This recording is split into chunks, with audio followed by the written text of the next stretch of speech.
Cristo, segundo escreve o evangelista João. Vamos ler um texto bastante famoso, capítulo 11 de João.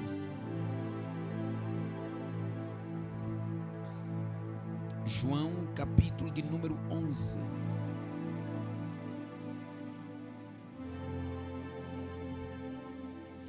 Versículo de número 34. João capítulo 11, versículo 34. Você achou? Diz amém. Está escrito: e disse: onde o pusestes? Disseram-lhe: Senhor, vem e vê. Jesus chorou. Disseram, pois, os judeus: vede como o amava. E alguns deles disseram: não podia ele, que abriu olhos aos cegos, fazer também com que este não morresse? Jesus, pois, movendo-se outra vez muito em si mesmo, foi ao sepulcro. E era uma caverna, e tinha uma pedra posta sobre ela. Disse Jesus: tirai a pedra. Marta, irmã do defunto, disse-lhe: Senhor, já cheira mal, porque já é de 4 dias. Disse-lhe Jesus: não te hei dito que, se creres, verás a glória de Deus? Tiraram, pois, a pedra. E Jesus, levantando os olhos para o céu, disse: Pai, graças te dou por me haveres ouvido. Eu bem sei que sempre me ouves, mas eu disse isso por causa da multidão que está ao redor, para que creiam que tu me enviaste. E tendo dito isto, clamou com grande voz, dizendo: Lázaro, sai para fora. E o defunto saiu, tendo as mãos e os pés ligados com faixa, e o seu rosto envolto no lenço. Disse-lhe Jesus: desligai-o e deixai-o ir. Palavra do Senhor. Tem bondade, toma o teu assento, por favor.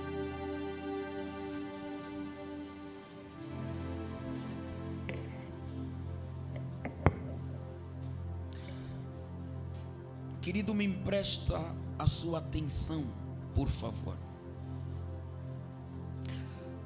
Esse texto que nós acabamos de ler agora, ele é bastante conhecido e famoso. Fato é que nós estamos num período do ministério de Jesus, e para quem é leitor da Bíblia sabe que o ministério de Jesus é carregado de milagres. Os milagres que carregam o ministério de Jesus, eles são observados desde o período embrionário do seu ministério. Por exemplo, quando você olha para a ciência nos diz que existem pelo menos 2 tipos de reprodução. A primeira reprodução é a reprodução sexuada, e a segunda reprodução é a reprodução assexuada. Reprodução sexuada, aquele que existe algum contato sexual. Reprodução assexuada, sem contato sexual. Existem, por exemplo, alguns animais que não precisam necessariamente de um contato sexual para se reproduzirem. A sua reprodução é fruto da perda de algum fragmento ou de um sistema natural, fruto da sua seleção natural. Mas quando nós olhamos para a classe do homem, nós entendemos que o ser humano, para se reproduzir, precisa de um contato sexual. Todos nós que aqui estamos somos fruto de um contato sexual. Se não existisse isso, nós não veríamos a reprodução. Mas quando nós olhamos para o ministério de Jesus, nós compreendemos um milagre acontecendo desde a essência. Maria não se envolve com José, pelo contrário, a plenitude do Espírito toma Maria. O anjo aparece para Maria e o anjo diz: salva e agraciada, bendita és tu entre as mulheres. Maria nunca ouviu essa saudação, é nova para ela. Então ela questiona o porquê desta saudação. E o anjo responde para Maria: foste achada, e a plenitude do Espírito te vai alcançar, e você vai estar concebida. E Maria vai questionar de forma racional. E a questão de Maria é: eu nunca tive nenhum contato com José, como é possível eu engravidar? O anjo vai dizer que a sombra do Altíssimo te alcançará, e fruto disto você vai se achar concebida. Maria está concebida, não se envolve com José, é um ato miraculoso. Nós aqui vemos Jesus quebrando o padrão, Jesus quebrando a ciência, Jesus quebrando a biologia. Ele não se envolve, ou a sua reprodução não é fruto de nenhum contato sexual. A sua reprodução é fruto de um milagre. Ele é gerado, o ministério dele começa. Se nós tivéssemos que aprender acerca do ministério de Jesus, nós tiraríamos diversas lições. Número 1, Jesus nos ensina lá no livro de Lucas que antes dele começar o ministério, Jesus passa a noite toda no monte orando. E quando ele ora, ele desce de manhã e ele escolhe os seus discípulos. Jesus é tão criterioso que ele não escolhe os discípulos sem orar. Ele primeiro passa a noite orando e depois escolhe os discípulos. Ele escolhe João, ele escolhe Pedro, ele escolhe Tiago, ele escolhe os seus discípulos. O que Jesus aqui nos ensina é uma regra capaz de mudar a vida de qualquer pessoa: nunca escolha sem orar. A regra não é escolher para orar, a regra é orar para escolher. Infelizmente, nós estamos a mudar as coisas. Nós escolhemos e depois oramos. Nós não oramos para escolher. É por isso que tem pessoas que entraram em negócios que não deviam, porque escolheram para orar. Casaram inclusive com quem não deviam, porque escolheram para orar. Eles disseram: Deus vai lhe mudar, Deus vai lhe tocar. Escolheu para depois orar. Jesus faz diferente.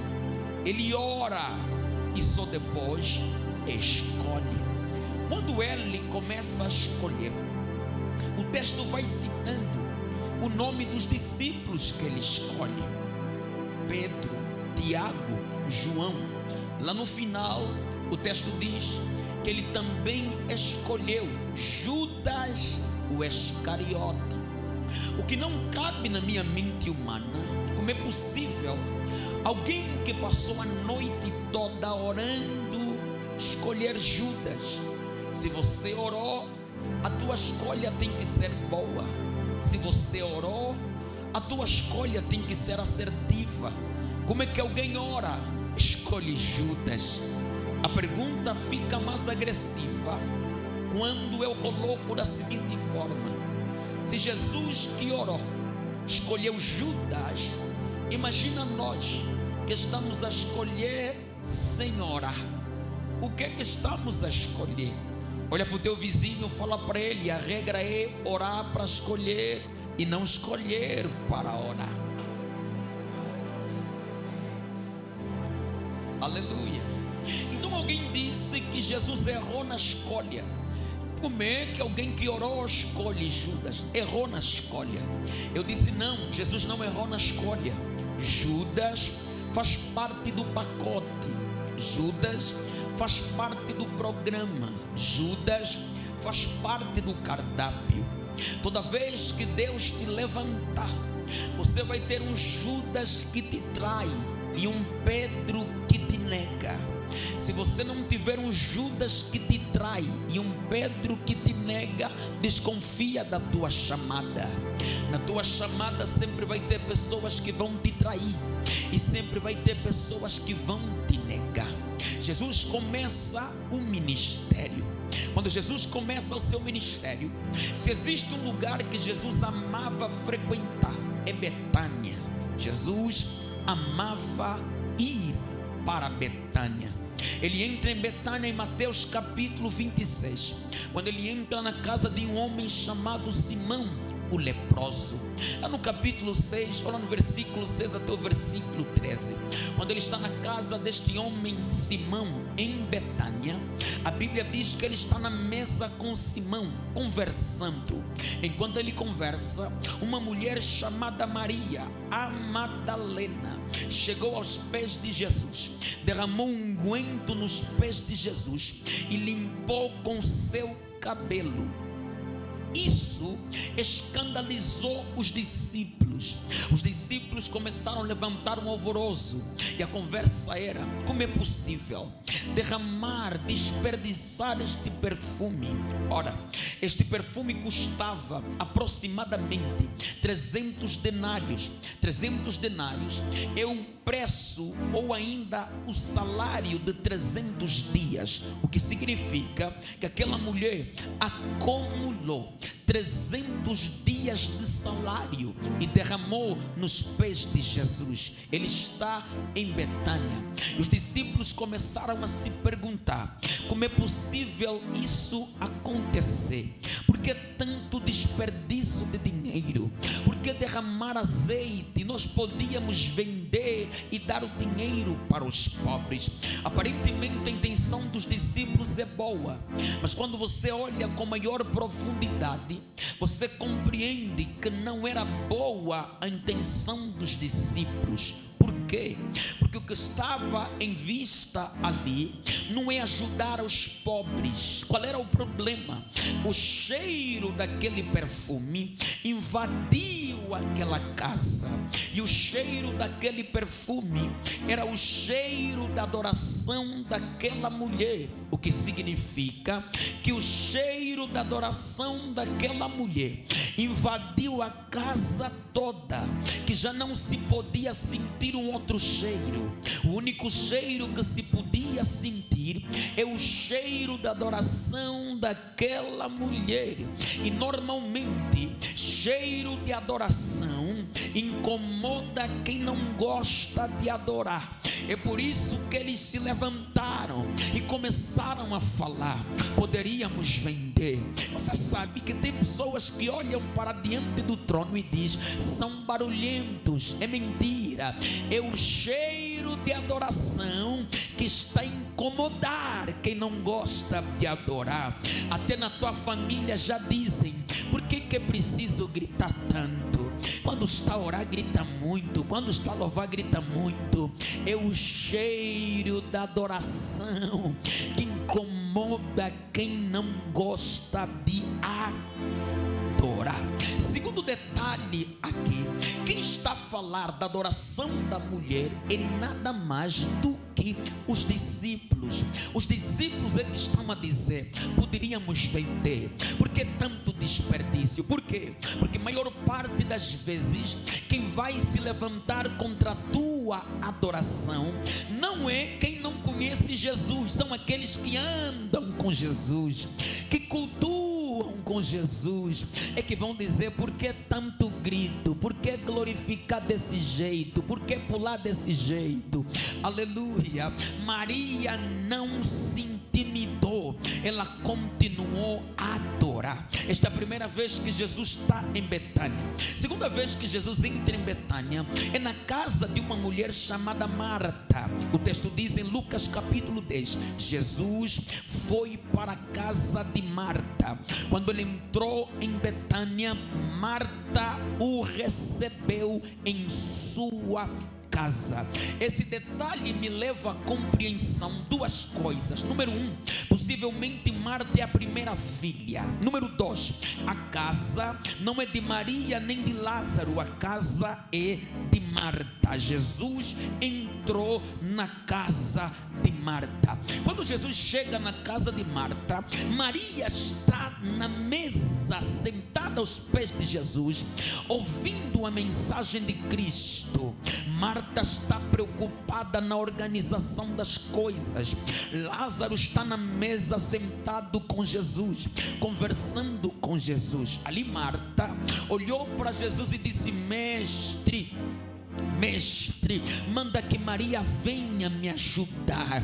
Jesus olhou para Marta e disse: Marta, estás tão atarefada, mas uma coisa só é necessária, e Maria escolheu a melhor parte. Embora isso seja verdade, a minha mente humana leva-me a pensar algumas lições que Marta me ensina. Primeiro, lembra que eu disse que a casa não é de Lázaro, a casa não é de Maria, a casa é de Marta.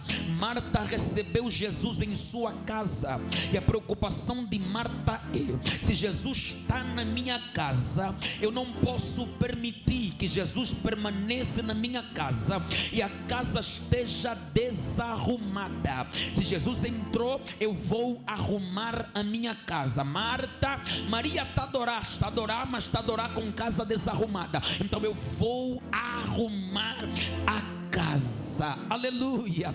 Então nessa família eu tenho aqui uma excelente organização. Número 1, Marta é a organização da casa. Número 2, Maria é a adoração da casa. Número 3, Lázaro é a alegria da casa. Por quê? Porque Lázaro que fica na mesa alegrando-se e conversando com Jesus.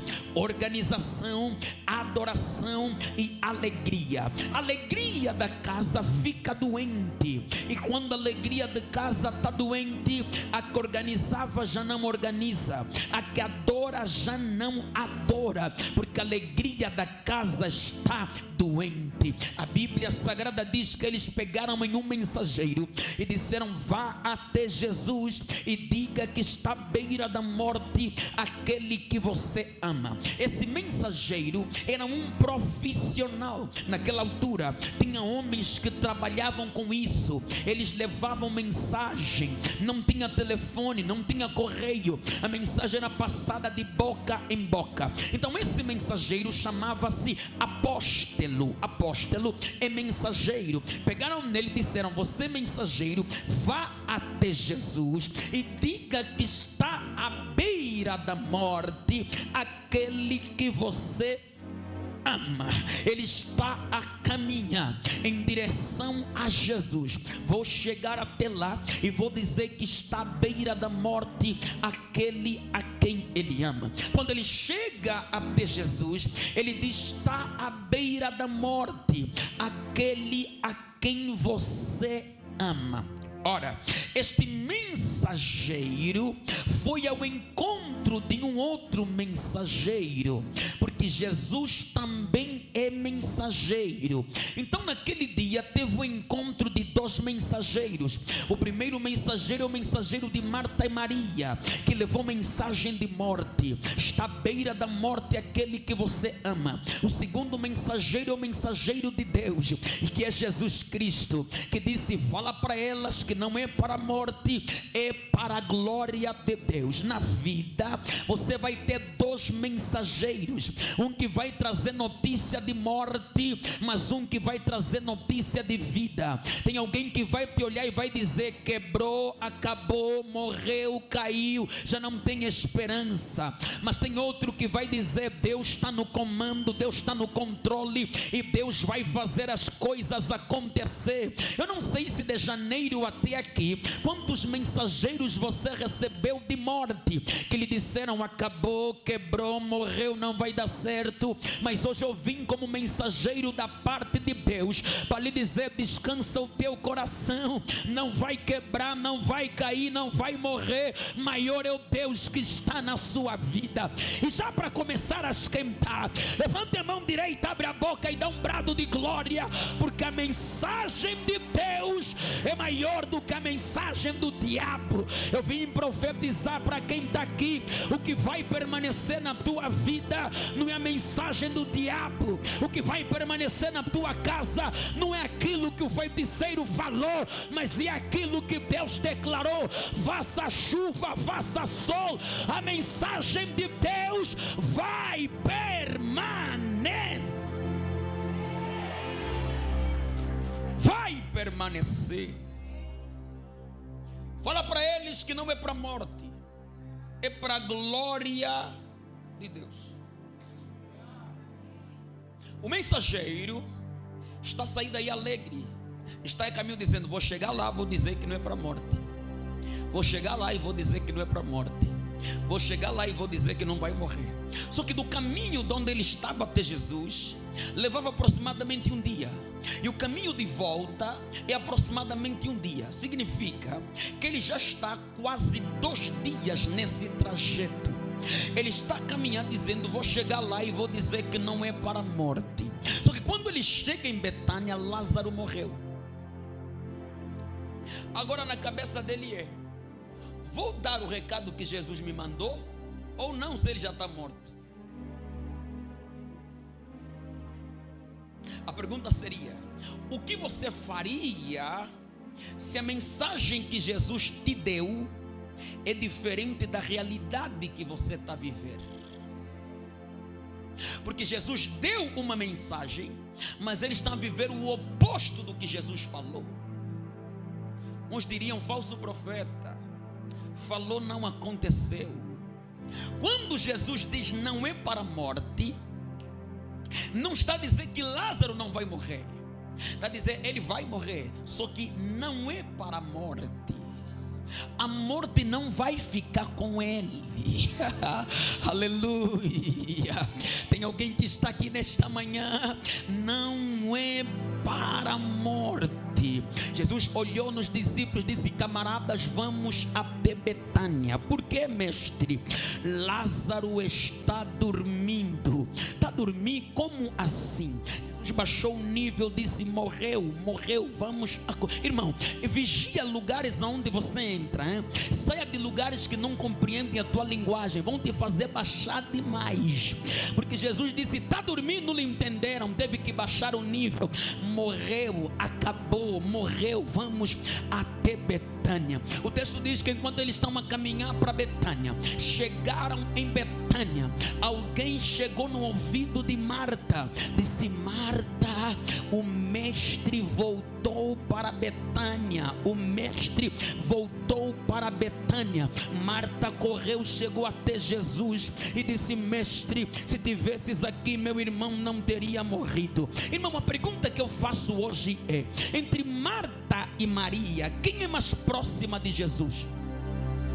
É Maria que se prostrava, é Maria que ouvia, é Maria que foi elogiada. Mas quando Jesus voltou para Betânia, Maria não ouviu que Jesus voltou, é Marta que ouviu que Jesus voltou. Jesus me disse: Domingos Tomás, no último dia, quando a trombeta tocar, vai ter surpresa, porque algumas Marias que adoravam não vão ouvir que Jesus voltou, mas algumas Martas que só arrumavam vão ouvir o som da trombeta e vão ir ao encontro. Irmão, eu prefiro ser Marta que arruma e vai para o céu do que Maria que vem na igreja todos os dias e fica. Olha para o teu irmão, fala para ele: quem é você? Maria que adora e fica, ou Marta que arruma e sobe? Aleluia, aleluia. Jesus olhou para Marta e disse: Marta, Marta, se tu creres, verás o dom de Deus, teu irmão há de ressuscitar. Marta disse: eu sei que ele vai ressuscitar na ressurreição do último dia. Jesus olhou para Marta e disse: Marta, eu sou a ressurreição e a vida. Aquele que crê em mim, ainda que esteja morto, viverá. Mas Marta, onde está Mary? Where Mary? Onde está Mary? Chama Mary. Marta correu ao encontro de Maria e disse: Maria, o mestre te chama. A Bíblia Sagrada diz que enquanto Maria está a caminhar ao encontro de Jesus correndo, uma multidão correu atrás de Maria. Por que correu atrás de Maria? Porque pensaram que Maria estava aí no túmulo, o que significa que quando Maria estava sentada, a multidão também estava sentada. Quando Maria se levantou, a multidão também se levantou. E quando Maria correu, a multidão também correu. O que significa que tem pessoas que não podem sentar. Se você sentar, uma multidão também senta. Se você relaxar, uma multidão também relaxa. Tem pessoas que têm que se levantar, porque se você se levantar, alguém também se levanta. Se você correr, alguém também corre. Hoje Deus me trouxe para lhe dizer: não desista do teu casamento, porque se você desistir, alguém também desiste. Tem pessoas te observando e você nem sabe que estão te observando.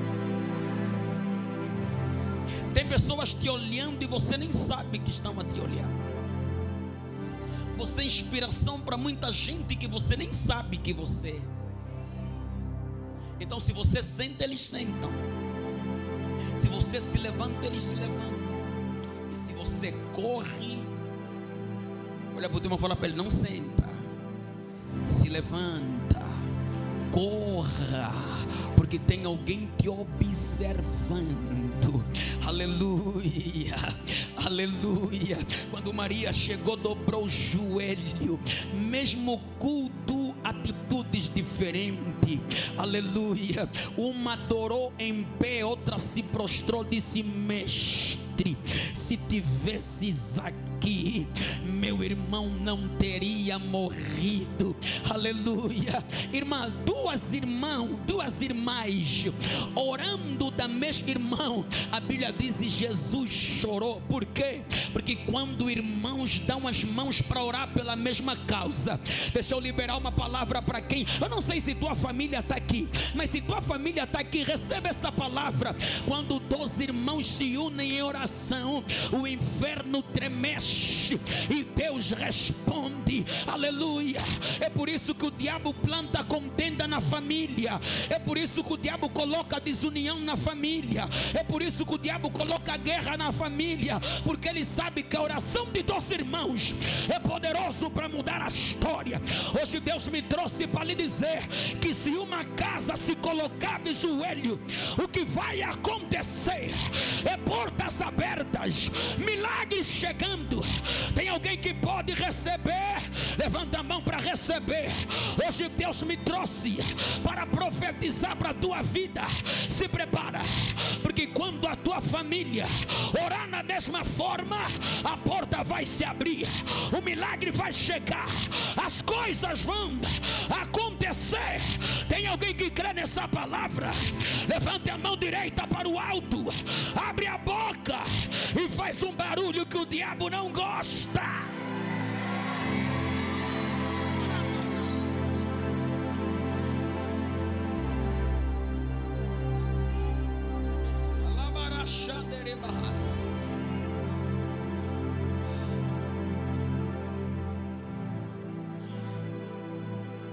Jesus olhou para Marta e Maria disse: aonde os colocaram? Aonde o puseste? Sabe aquela pergunta que você faz: mas se Deus já sabe o que eu preciso, por que eu tenho que orar? Deus sabia onde Lázaro estava. Jesus sabia. É onipotente, onisciente, onipresente, mas perguntou: aonde lhe colocaram? Porque tem coisas que Deus quer ouvir da tua boca. Onde é que está a doer? Onde é que está a apertar? Onde é que está a luta? Me mostra aonde o colocaram. Vem e vê. Quando Jesus chega no túmulo, que ele é um cemitério, e o túmulo de Lázaro está ali.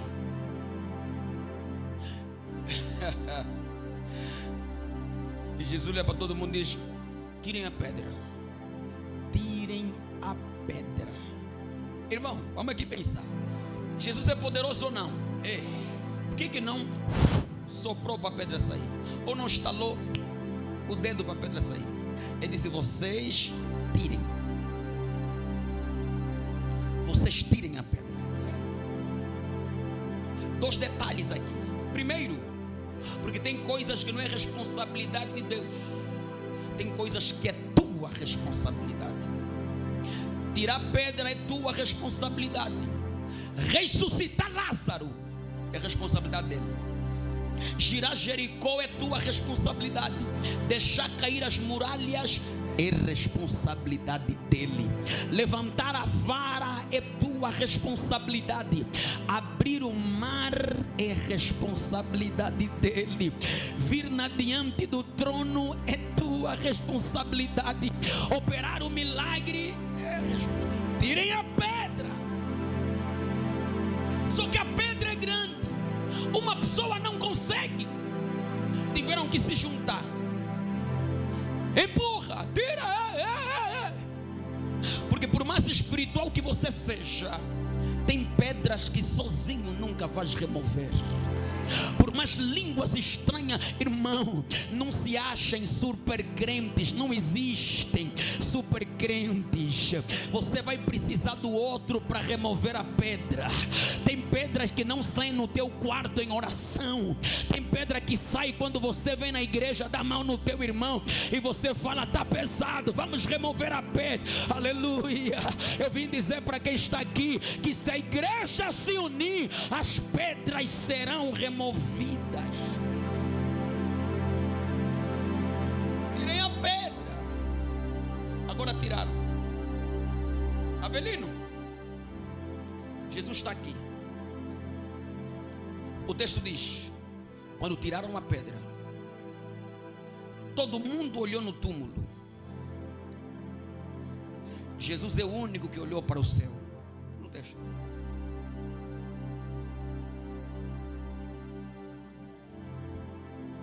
Tiraram pós a pedra, onde o defunto jazia. E Jesus fez o quê? Levantou os olhos para o céu. Todo mundo está assim no túmulo. Jesus está assim. Porque me diz aonde é que você olha, eu vou te dizer qual vai ser a tua resposta. Se você olhar para o problema, você vai continuar com o problema. Mas se você olhar para a solução, por isso é que o salmista disse: elevo os meus olhos para os montes, de onde virá o meu socorro? O meu socorro não vem do homem, meu socorro não vem do dinheiro, meu socorro não vem do recurso, meu socorro não vem da mansão, meu socorro não vem dos carros que eu tenho. O meu socorro vem do Senhor que fez os seus. Tem alguém que o socorro dele vem do Senhor? Levante a mão e dá um brado de glória.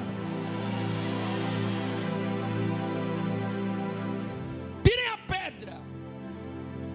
Jesus está olhando no túmulo. O texto diz: e Jesus clamou com grande voz, gritou com grande voz: Lázaro, Lázaro. Por que Jesus gritou? Porque o tamanho do meu grito é do tamanho do meu problema.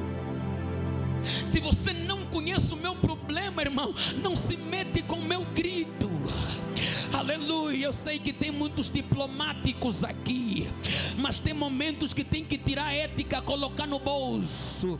Eu vou gritar porque o meu grito é do tamanho do meu problema. Tem alguém que me ouve aqui? Pode gritar à vontade, pode fazer barulho à vontade, pode gritar à vontade, porque o meu grito é do tamanho do meu problema. Nem todo barulho é problema. Tem barulho que significa solução de problemas. Ezequiel disse: quando profetizei, houve um barulho e eu vi cada osso se juntando ao seu osso. O barulho de Ezequiel não é de problema, é de respostas. Aleluia. Irmão, tem barulho que traz respostas. Você pensa que aqui não tem pessoa com problema de atenção? Tem, mas está aqui nesse barulho. Por que não sai com problema? Porque o barulho que se faz aqui não é o barulho que traz problema, pelo contrário, é o barulho que traz respostas do problema. Só para confirmar, levanta a mão, abre a boca e faz um barulho de glória. Lázaro, sai para fora. Pastor Simeão, eu aprendi. Onde Jesus está é no cemitério. Semente de pregador, tá? Deixa o pregador pensar. É no cemitério. No cemitério tem vários túmulos e campas. Jesus podia somente dizer: sai para fora, sem chamar pelo nome. Só que mente de pregador, se ele não chama pelo nome, diz sai para fora, está a se dirigir a quem? Todos os mortos poderiam sair. Tenta dizer: eu não estou a chamar todos aqui, estou a chamar Lázaro. Hoje é o dia de Lázaro. Lázaro, o que significa? Significa que o teu milagre tem nome. Aleluia. Jesus conhece o nome. Alguns que estão aqui, o nome do milagre é Pim Pim Casamento.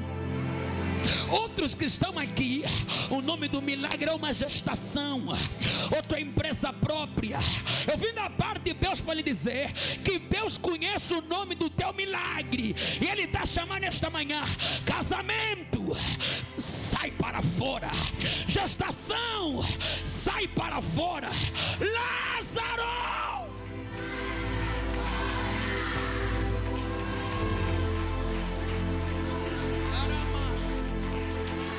sai. Oh my God, Jesus. Quando ele diz sai para fora, a voz de, irmão, são 4 dias. A voz de Jesus entrou no túmulo, encontrou o corpo de Lázaro, mas não encontrou o espírito de Lázaro. Deixa eu pensar aqui. A voz de Jesus perfurou o túmulo, perfurou o céu atmosférico, perfurou o céu cosmo, perfurou o céu inacessível, encontrou Deus no céu inacessível. Mente de pregadora. Quando chega lá, imagina Deus dizendo: Lázaro, há 4 dias eu te dei boas-vindas, mas lá na terra tem alguém que está te chamando de volta. Pensa comigo, o espírito de Lázaro a voltar. Passou o inacessível, passou o cosmo, passou o atmosférico, entrou no túmulo, entrou no corpo de Lázaro. De repente o coração que estava a apodrecer se endireitou, o fígado que estava a apodrecer se endireitou. Por quê? Porque a voz de Jesus endireita tudo aquilo que está estragado. Aleluia.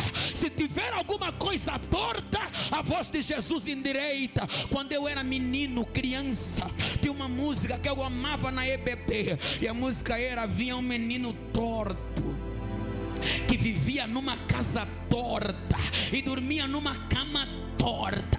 Ele era todo torto, mas um dia que Jesus lhe encontrou, tudo que era torto, Jesus endireitou. Eu não sei se tem alguém que está aqui, mas se o teu casamento está torto, hoje é dia para endireitar. Alguém disse: pau que nasce torto morre torto. Mentira. Leva na carpintaria de Jesus, Ele endireita pau que está torto.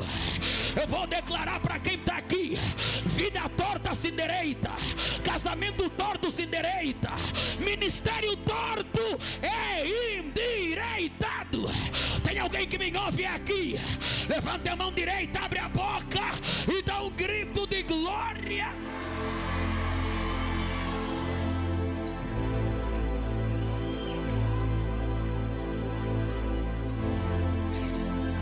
Eu sei que aqui tem pentecostais, e nós pentecostais somos radicais, porque quando você vai expulsar um demônio, você não fala com a pessoa, você fala com o demônio.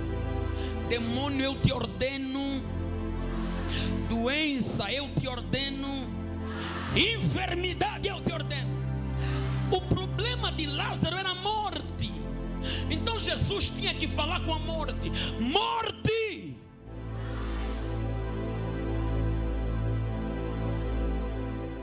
Só que Jesus não fala com a morte. Jesus fala com o Lázaro. É como se ele tivesse a dizer: morte pode ficar, fica. Lázaro. Por quê? Porque tem coisas que, se não saírem de você, é você que tem que sair delas. Eu não sei se tem alguém que está aqui. Mortifica, mas Lázaro, hoje nesta manhã, Deus me trouxe para liberar uma profecia para alguém. E a profecia é: se a maldição não sair, eu vou sair da maldição. Se a doença não sair, eu vou sair da doença. Se a praga não sair, eu vou. Eu vim pregar para quem está aqui. Hoje o feiticeiro pode ficar, a bruxaria pode ficar, a enfermidade pode ficar, mas eu vou sair. Eu vou sair. Tem alguém que vai sair aqui?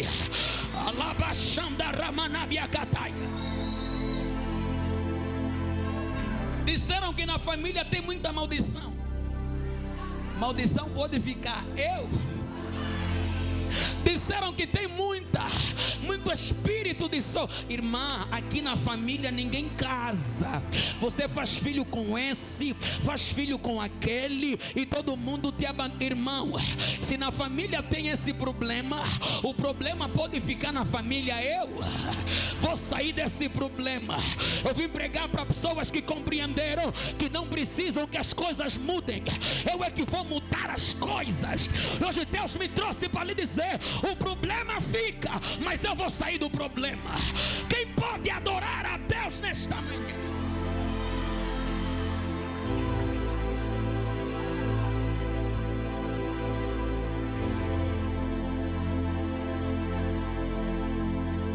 E eu encerro. Ainda é cedo.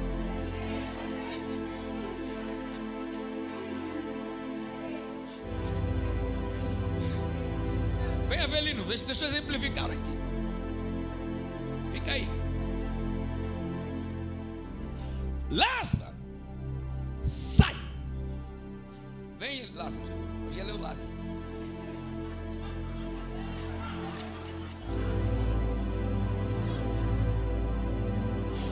Alguém disse para ele: anda bem. Mas o Lázaro, quando foi chamado, não andou assim. Por quê? O texto diz: ele estava enfaixado. Então ele andou de duas formas, duas possibilidades. Ou andou assim, ou andou assim. Tem faixa até no pé. Escolha aí, hein?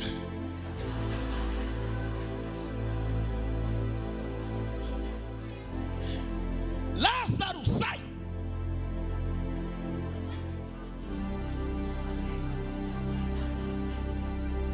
Alguém lá na plateia disse: tá andando lento, mas está a chegar. Está andando devagar, está andando devagar, mas está a chegar. Mas anda muito, não aconteceu, mas está. O que Deus está dizendo para alguém é assim: você não precisa ter pressa. Anda na direção que Deus te disse para andar. Aleluia. Mas irmã, a Deus não casaste. Eu estou andando na velocidade de Deus.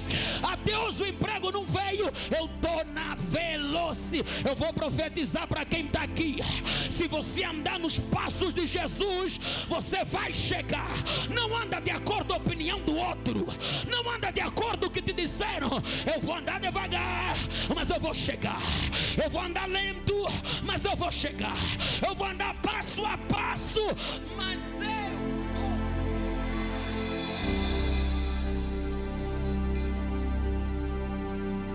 E alguém disse assim: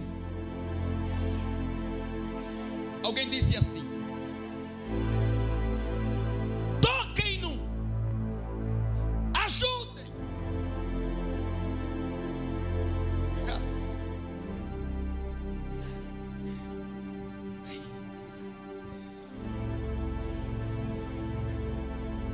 Quando tentaram tocar em Lázaro, olha o que é que Jesus diz: deixai-o, desatai e faça o quê? E deixai.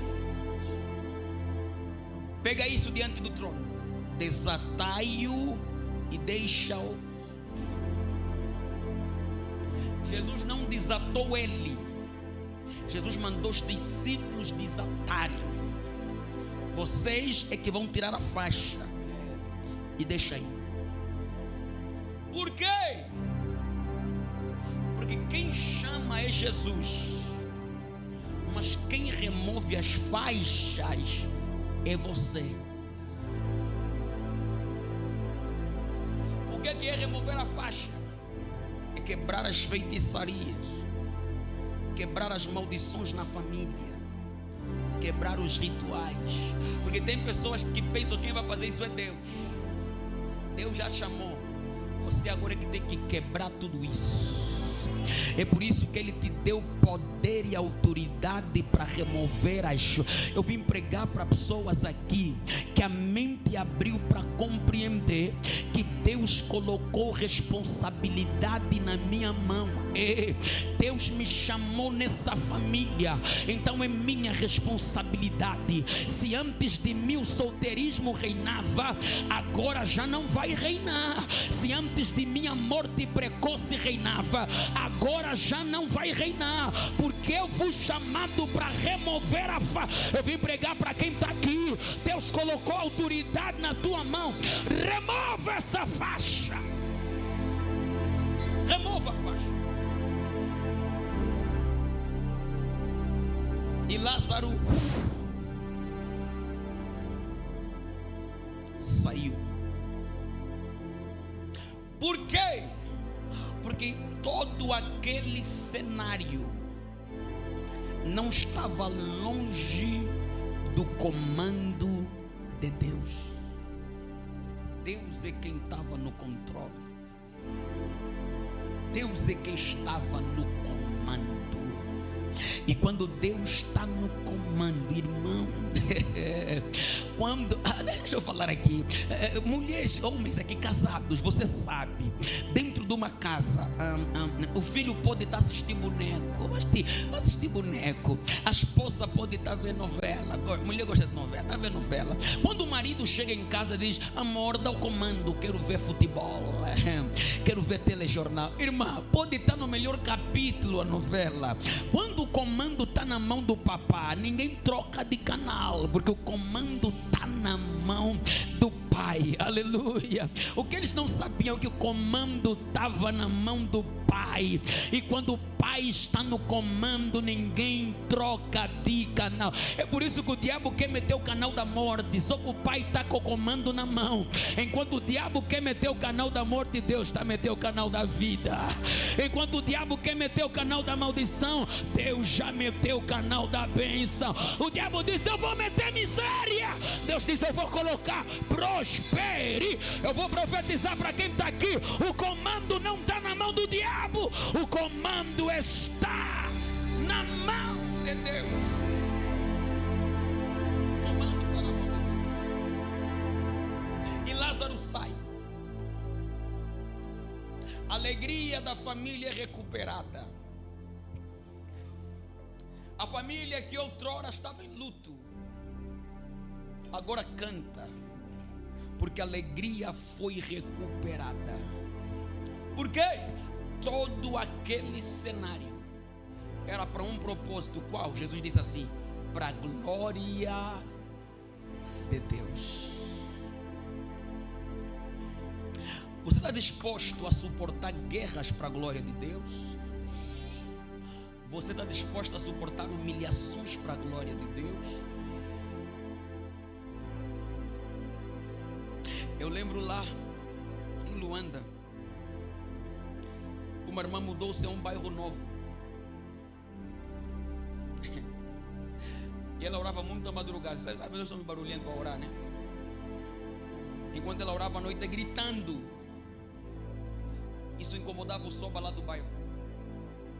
Um dia o Soba lhe procurou e disse: minha filha, você é nova aqui e está orando muito alto, é melhor parares, porque se você não parar, não me responsabilizo pelo que vai acontecer.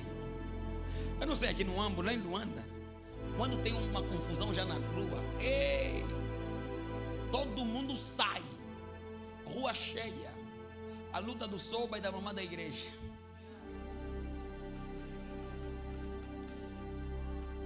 E todo mundo lá assim, o Soba falar. Só que a mamãe da igreja não se intimida, porque o Soba diz assim: se você não parar, você vai ver o que vai te acontecer no meio de toda a multidão. Mamãe disse: hoje mesmo também vai me ouvir. Mamãe disse assim: pai, com todo o respeito, você vai ver se vai acontecer. Todo mundo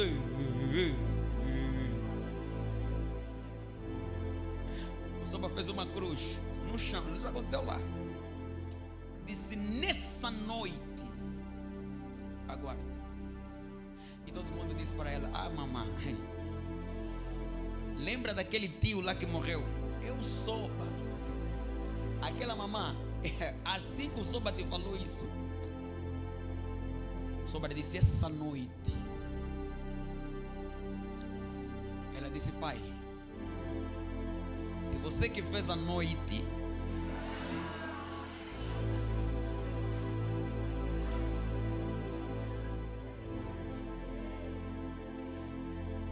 ela foi dormir.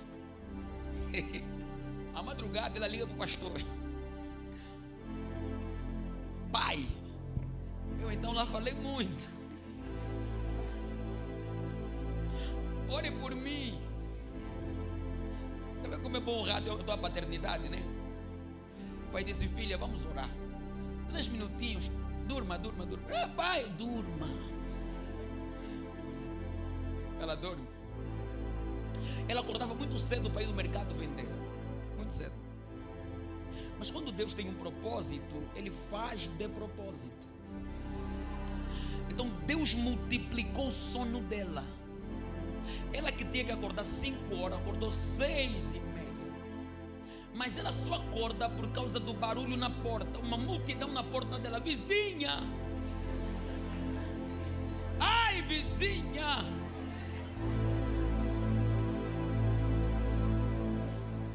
vizinha morreu. Acabou a vizinha. Ela ouve o barulho, desperta e vai para a porta. Abre e pergunta: o que é que se passa? Não morreste? Ela disse: eu estou viva para a glória. Mas como é possível? Não pode. Soba prometeu, não pode. Enquanto conversavam, no final da rua, via uma outra vizinha correr. A vizinha correu, chegou até onde eles estavam e disse: manas, eu não vos conto. E uma perguntou: o quê? Eu sou vizinha de porta a porta com Soba. Assim mesmo agora que eu estava a correr, deixei lá o Soba, lhe amarraram nos lençóis, estão lhe levando à casa mortuária, porque o Soba morreu. Fala para o teu irmão: quando Deus está no comando, a tua sentença não é medida pelo inimigo. Quando Deus está no comando, a última palavra não é do feiticeiro, não é do macumbeiro. Quando Deus está no comando, a cova não te enterra, a doença não te mata. Quando Deus está no comando, 1000 caiam de um lado, 10.000 à tua direita e você não atingido. Quando Deus está no comando, toda a ferramenta preparada não vai prosperar. Quando Deus está no comando, por um caminho eles vieram, mas por 7 caminhos eles vão fugir. Quando Deus está no comando, Amanda Ramachabakatai, eu vou liberar para quem está aqui: o comando não está na mão do diabo, o comando está na mão. Fique em pé, por favor.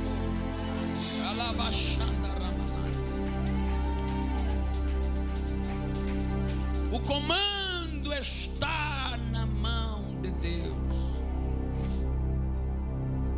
Qual é a alegria que você perdeu? O que saiu da sua vida? Hoje Jesus é poderoso para te dar de volta essa alegria. Qual é o Lázaro que está morto? Qual é o Lázaro que está morto? Jesus hoje é poderoso para lhe entregar de volta o que perdeu. Esta manhã é uma manhã de restituição, é uma manhã de restauração, é uma manhã que você vai tomar de volta o que se perdeu na tua vida.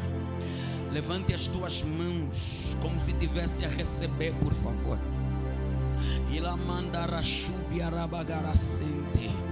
Licous de praça tubi andala cachaia. Oh Deus, tem alguém que perdeu alguma coisa aqui. Alguém perdeu talvez, oh Deus, uma oportunidade, perdeu a alegria da sua vida. Alguém perdeu um negócio, uma empresa. Alguém perdeu talvez um casamento. Tem alguém que perdeu talvez algum filho. Tem alguém que perdeu alguma coisa espiritual. Mas nesta manhã, oh Deus, nós clamamos por restituição.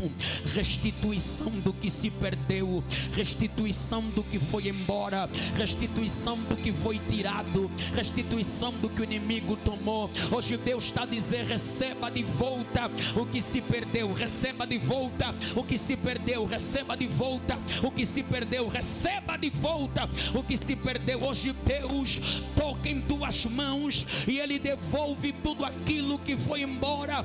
Receba, diga comigo: Senhor Jesus, nesta manhã eu recupero tudo aquilo que se perdeu, em nome de Jesus.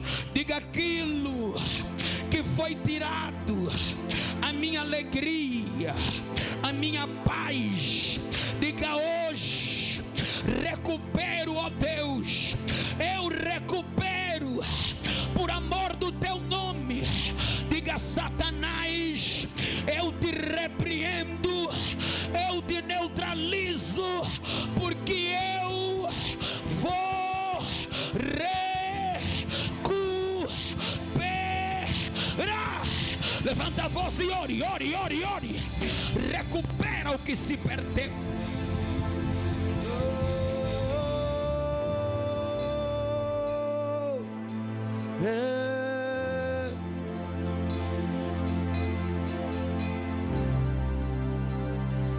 És o maior bem, Jesus, que o homem pode ter, que o homem pode ter.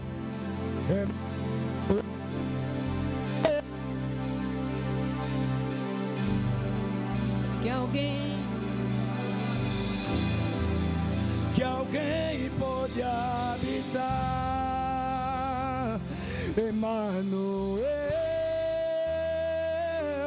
Hoje vou chamar-te de meu Canaã. És o meu Canaã.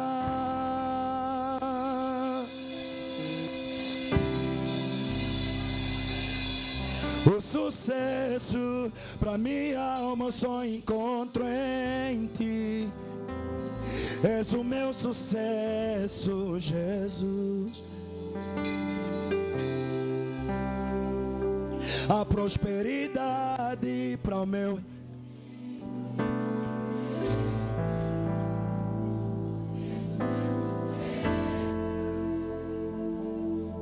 Podemos fazer melhor. O sucesso, o sucesso. És o meu sucesso.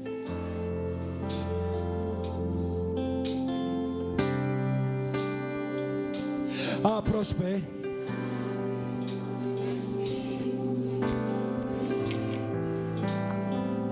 És o meu. Você pode fazer melhor, mais uma vez. O sucesso, o sucesso. Pra minha alma eu só encontro em ti. És o meu sucesso, Jesus.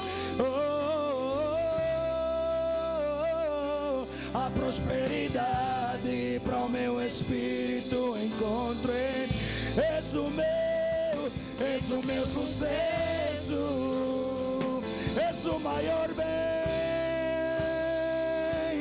És o maior bem, Jesus, que o homem pode ter. Que o homem pode ter. Emmanuel, o melhor lugar, Yahweh, que alguém pode habitar. Que alguém pode habitar. Emmanuel,